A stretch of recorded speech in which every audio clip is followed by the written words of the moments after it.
AP కేబినెట్లో 4 మంత్రులకు మావోయిస్టుల నుంచి ప్రాణహాని ఉందనే చర్చ అసెంబ్లీ లాబీలో నడిచింది. మంత్రులు కందుల దుర్గేష్, కొల్లు రవీంద్ర, అనగాని సత్యప్రసాద్, సత్యకుమార్ ఆఫీసులకు ఈ నెల 9న బెదిరింపు లేఖలు వచ్చాయి. మావోయిస్టుల నుంచి మీకు, మీ కుటుంబ సభ్యులకు ముప్పు ఉందంటూ ఆ లేఖల్లో రాసి ఉంది. దీంతో మంత్రుల పేషీల్లో ఉన్న అధికారులు పోలీసులకు కంప్లైంట్ ఇచ్చారు.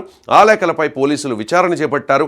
ముఖ్యంగా జనసేన నుంచి మంత్రిగా ఉన్న కందుల దుర్గేష్కు ప్రాణహాని అనే వార్తతో జనసేన శ్రేణులు ఆందోళన వ్యక్తం చేస్తూ ఉన్నాయి. ఈ విషయంపై డిప్యూటీ సీఎం పవన్ కళ్యాణ్ కూడా ఆరా తీశారట. దుర్గేష్తో మాట్లాడారట పవన్ కళ్యాణ్. కానీ కందుల దుర్గేష్ మాత్రం ఈ అంశాన్ని చాలా చిన్న విషయంగా కొట్టిపారేస్తూ ఉన్నారు. సహజంగా చాలా లో ప్రొఫైల్ మెయింటైన్ చేస్తూ డౌన్ టు ఎర్త్ ఉంటారు దుర్గేష్. పైగా డబ్బుల కోసం అరులు చాచే నాయకుడు కాదు. జనసేనలో విలువలతో నడిచే కొద్ది మంది నాయకుల్లో దుర్గేష్ ఒకరు. అసెంబ్లీ సమావేశాలకు వచ్చిన దుర్గేష్ను ఈ విషయంపై మీడియా ప్రశ్నించింది. మావోయిస్టుల నుంచి మీకు, మీ కుటుంబ సభ్యులకు ముప్పు ఉందంటూ లేఖ మా ఆఫీస్కి వచ్చింది. దీంతో మా కుటుంబ సభ్యులు ఆందోళన చెందారు. సచివాలయంలో ఉన్న నాకు ఫోన్ చేసి మాట్లాడారు. బయట నుంచి కూడా చాలామంది ఫోన్ చేశారు. కానీ ఇది మావోయిస్టుల లేఖలా లేదు అని వ్యాఖ్యానించారు దుర్గేష్.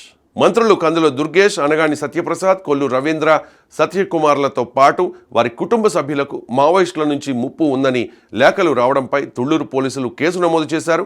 ఈ నెల 9న వచ్చిన లేఖల్ని 10వ తేదీన తెరిచిన సిబ్బంది అందులో హెచ్చరికలు ఉండడంతో మంత్రులకు ఈ విషయాన్ని తెలియజేశారు. మంత్రి కందుల దుర్గేష్, ఓఎస్డీ శ్రీనివాసులు తుళ్లూరు పోలీసుల దృష్టికి తీసుకెళ్లారు. మీ లైఫ్ డేంజర్లో ఉంది, మీపైన, మీ కుటుంబ సభ్యులపైన మావోయిస్టులు త్వరలో దాడి చేస్తారు, జాగ్రత్త అని ఆ లేఖలో రాసినట్లుగా ఫిర్యాదులో పేర్కొన్నారు. ప్రాథమిక విచారణ తర్వాత పోలీసులు అది ఆకతాయిలో పనిగా గుర్తించారు. లోతైన దర్యాప్తు కోసం కేసు నమోదు చేశారు.